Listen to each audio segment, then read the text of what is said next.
샬롬 할렐루야. 욥기 1장 8절에서 12절입니다. 여호와께서 사탄에게 이르시되 네가 내 종 욥을 주의하여 보았느냐. 그와 같이 온전하고 정직하여 하나님을 경외하며 악에서 떠난 자는 세상에 없느니라. 사탄이 여호와께 대답하여 이르되 욥이 어찌 까닭 없이 하나님을 경외하리이까. 주께서 그와 그의 집과 그의 모든 소유물을 울타리로 두르심 때문이 아니니까. 주께서 그의 손으로 하는 바를 복되게 하사 그의 소유물이 땅에 넘치게 하셨음이니이다. 이제 주의 손을 펴서 그의 모든 소유물을 치소서. 그리하시면 틀림없이 주를 향하여 욕하지 않겠나이까. 여호와께서 사탄에게 이르시되 내가 그의 소유물을 다 네 손에 맡기노라. 다만 그의 몸에는 네 손을 대지 말지니라. 사탄이 곧 여호와 앞에서 물러가니라. 아멘. 욥기 강의 두 번째, 사탄의 송사를 허락하시는 이유입니다. 하나님께서 사탄의 송사를 허락하시는 이유와 하나님의 자녀들이 시험 환난을 당하는 경우를 유형별로 살펴보겠습니다. 오늘 말씀은 우리 신앙생활에서 매우 중요한 내용이니 잘 숙지하시고 시험과 연단 앞에 진리로 넉넉히 승리하시는 성도님들이 되시기 바랍니다. 첫째, 사단의 송사를 허락하시는 이유. 사단은 하나님의 사랑과 인정을 받고 있는 욥을 유의하여 보았지요. 욥이 하나님으로부터 큰 축복을 받으니 원수마귀 사단이 질투가 나서 어떻게든 송사거리를 찾아 욥을 넘어뜨리고자 주목했던 것입니다. 창세기 3장 14절을 보면 하나님께서는 아담과 하와를 미혹하여 선악과를 먹게 한 뱀에게 종신토록 흙을 먹고 살라는 저주를 내리십니다. 여기서 흙이란 흙으로 창조된 우리 사람을 말하며 뱀은 원수 마귀 사단을 뜻하지요. 사단은 어둠 가운데 사는 사람들을 밥으로 삼습니다. 즉 비진리 가운데 있는 사람들에게 시험과 환난, 질병 등으로 고통을 준다는 의미이지요. 이러한 영계의 법칙에 따라 사단은 어둠 가운데 사는 사람을 먹고 살기 때문에 공의로우신 하나님께서는 그 송사를 허락하실 수밖에 없습니다. 사단은 욥처럼 말씀 안에 살고자 하는 사람일수록 어찌하든 그에게서 송사 거리를 찾으려고 눈여겨봅니다. 주를 믿지 않는 사람들은 어차피 죄 가운데 살다가 지옥으로 갈 테니 굳이 찾아다니며 참소할 필요는 없지요. 겉으로 볼 때 하나님 말씀대로 산다 하는데 마음에 비진리가 있는 경우 사단은 유의하여 봅니다. 각종 예배를 드리고 기도도 하며 봉사와 충성을 하는 사람이 마음의 할례를 소홀히 한 채 나는 잘하고 있다 생각한다면 사단이 교만을 부추겨 넘어지게 할 수가 있습니다. 이렇게 원수마귀 사단은 여러 각도에서 하나님을 믿는 성도들에게 올무를 놓고자 힘쓰고 있음을 알아 항상 깨어 있어야 합니다. 두 번째, 욥을 송사하는 사단. 하나님께서는 사단에게 그와 같이 순전하고 정직하여 하나님을 경외하며 악에서 떠난 자가 세상에 없느니라 하시며 욥을 칭찬하십니다. 욥의 감춰진 나쁜 점을 말씀하시지 않고 좋은 점만 들어 칭찬하신 것이지요. 우리에게 9가지 단점이 있어도 한 가지 장점을 들어 칭찬해 주고 힘을 주시고자 하는 아버지 하나님의 마음이십니다. 그러자 사단은 하나님께 욥이 어찌 까닭 없이 하나님을 경외하겠습니까? 했는데 이는 욥에게 그만한 이유와 조건이 있으니까 하나님을 경외하는 것입니다. 라는 의미이지요. 사단은 물질이나 건강, 명예 등 축복을 받을 때만 하나님께 감사하는 인간의 간사한 마음과 변질되는 육의 속성을 잘 알고 있습니다. 그래서 하나님께서 욥에게 어떤 축복을 주셨는지 구체적으로 얘기합니다. 주께서 그와 그 집의 모든 소유물을 산울로 두르심이 아니니까 했는데, 이는 곧 욥이 경영하고 있는 모든 것을 하나님이 지켜주시고 풍요롭게 하셨음을 의미합니다. 하나님께서 그동안 욥을 축복해 주셨기 때문에 욥이 하나님을 경외하는 것일 뿐, 만약 그의 모든 소유물을 거두어 가시면 결국 변질될 것이라고 말하지요. 사단은 축복권과 저주권, 생사화복의 주권이 모두 하나님께 있음을 알기 때문에 욥의 모든 소유물을 없애는 것을 허락해 달라고 요청합니다. 그러자 하나님께서는 사단에게 내가 그의 소유물을 다 네 손에 붙이노라, 오직 그의 몸에는 네 손을 대지 말지니라 말씀하십니다. 여기서 소유물이란 욥의 자녀들을 포함한 모든 재산을 의미하지요. 그리하여 사단이 욥의 소유물을 침으로써 1차 시험이 시작되는데, 여기서 중요한 것은 사단의 송사가 합당치 않았다는 점입니다. 왜냐하면 사단이 욥에게서 물질과 자녀들이 모두 거두어 갔음에도 욥은 오히려 하나님을 원망하는 대신 찬송하였기 때문입니다.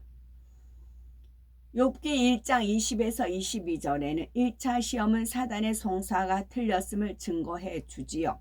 이처럼 욥이 모든 소유물에 관한 것만큼은 송사거리가 없었음에도 하나님께서 그 시험을 허락하신 것은 사단의 송사가 옳지 않았음을 증명하시기 위함입니다.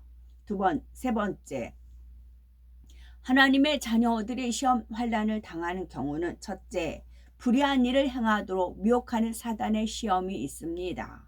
사단은 사람 안에 있는 죄성을 발동하여 죄를 짓게 하려고 미혹합니다. 먼저는 사람의 정욕을 쫓아 미혹하여 죄를 짓게 하고, 죄를 지으면 이에 대해 하나님 앞에 송사하여 재앙을 가져다 줍니다. 예를 들어 다윗이 우리아의 아내를 보고 미혹을 받아 시험에 들었고 살인까지 범하고 말았죠. 이로 인해 사단의 송사거리를 만들어 큰 재앙을 당하게 되었습니다. 야고보서 1장 14, 15절에 오직 각 사람이 시험을 받는 것은 자기 욕심에 끌려 미혹됨이니, 욕심이 잉태한즉 죄를 낳고 죄가 장성한즉 사망을 낳느니라 말씀한 대로, 하나님께서 사람을 시험하시는 것이 아니라 사람이 자기 욕심에 끌려 미혹되는 것이며, 자기 정욕을 쫓아 죄를 지음으로 재앙이 임하는 것입니다. 세상 사람들은 범죄한다고 해서 즉각적인 재앙을 당하는 것처럼 보이지 않는데, 오히려 하나님의 자녀들은 작은 죄만 범하고도 어려움을 당하는 것처럼 보이는 경우가 종종 있지요. 하나님께서는 이런 어려움을 통해서라도 자녀들이 범죄치 않고 더 나아가 죄를 피 흘리기까지 싸워 버리기 원하시기 때문입니다. 그러니 우리는 작은 것이라도 범죄함으로 시험에 들고 징계가 임했다면 힘들어하고 지치는 것이 아니라 즉시 회개하고 돌이켜야 합니다. 그러면 징계로 인한 어려움이 물러가지만 돌이키지 않고 죄 가운데 거하면 재앙이 계속됩니다. 그럼에도 불구하고 끝내 불순종하면 결국 하나님께서 외면하시게 됩니다. 그때는 징계도 임하지 않으니 이는 더 무서운 것이지요. 하나님께서 사생자로 취급하시기 때문입니다. 둘째, 근본의 죄성을 발견하여 버리게 하기 위한 시험이 있습니다. 바로 욥과 같이 범죄하는 사람이라도 사단이 송사하여 시험을 하는 경우이지요. 이는 욥이 행위적으로는 온전해 보였지만 스스로 발견할 수 없는 근본의 죄성, 곧 본성의 악이 남아 있었기에 이를 빌미로 시험한 것입니다. 물론 대부분의 경우 육체의 일이나 육신의 일을 범한 것이 아닌데 마음에 죄성이 남아있는 것만으로 사단이 시험하도록 하나님께서 그 송사를 받아주시지는 않습니다. 그러나 욥의 경우 하나님께서 사단의 송사를 받아주신 이유는 특별한 섭리 때문입니다. 이 시험을 통해 욥의 근본 죄성을 드러나게 하심으로 욥이 스스로 깨닫지 못했던 본성의 악까지 뽑아버림으로써 영으로 들어가도록 인도하시고자 시험을 하신 것입니다. 셋째, 축복을 주기 위한 하나님께서 허락하신 시험이 있습니다. 이는 사단이 죄를 짓도록 미혹하는 시험도 아니고 발견하지 못한 죄성으로 인한 시험도 아니며 하나님께서 각 사람의 믿음을 테스트하여 영계에 증명하시는 과정이라고 할 수가 있습니다. 학생이 상급 학교에 진학할 때 입시를 통해 진학하는 것처럼 더 큰 믿음을 증명해 보이므로 더 큰 축복을 받게 하시는 것입니다.